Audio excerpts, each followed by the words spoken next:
Hello everyone, আসসালামু আলাইকুম। আশা করি আপনারা ভালো আছেন। আজকে ভাবছিলাম গাড়ির একটু টান উঠাবো, চেষ্টা করে দেখলাম, কিন্তু ইজি বাইকের কারণে গাড়ির টানই উঠাতে পারছিলাম না। ভাই, ইজি বাইকের চালকরা এদের কোনো আউট নলেজ নেই, এরা যেখানে সেখানে ভরে দেয়। যাই হোক, ওরা দুটো ডাল ভাতের জন্য ইনকাম করে, ওটা কোনো বিষয় না। আমাদের স্যাক্রিফাইস করে নিতে হবে। ভাই রে ভাই, আমাদের ঝিঙেদার থেকে কুষ্টিয়া এত রোড খারাপ, কোনো রোডেই আর কি চলাচল করার মতন নাই। যাই হোক, গাড়ির টান ওঠার জন্য চেষ্টা করছি, সামনে খালি ইজি বাইক, হ্যাঁ ইজি বাইক আর ইজি বাইক। কারণ ইজি বাইক খুব সমস্যা, এদের কারণে বেশি অ্যাক্সিডেন্ট হয়। আপনাদেরকে একটা কথা বলছি যে আমাদের যশোর, ঝিনাইদহ, কুষ্টিয়া এই রোডে যদি গাড়ি চালাতে চান, এই ইজি বাইকের কারণে কিন্তু অনেক অ্যাক্সিডেন্ট হয়।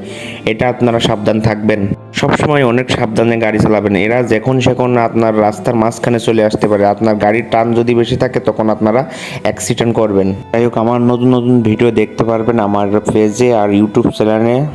আর ভিডিওগুলো বেশি বেশি শেয়ার করবেন ভাই, প্লিজ। এগুলো করলে আপনাদের মাঝে ভালো ভালো ভিডিও দিতে আমি চেষ্টা করব। একটা ভিডিও তৈরি করতে অনেক কষ্ট লাগে, এখন বুঝতে পারছি। ভিডিও করার পরে যে বাসায় এসে এডিট করে তারপরে পেজে ছাড়তে হয়। নতুন নতুন ভিডিও আপনাদের মাঝে তুলে ধরবো, এটাই চেষ্টা করছি। যাই হোক, আপনারা বাইক চালাবেন সবসময় সেফটির সাথে, সেফ নিয়ে গাড়িটা চালাবেন, তাহলে আপনাদের ভালো হবে।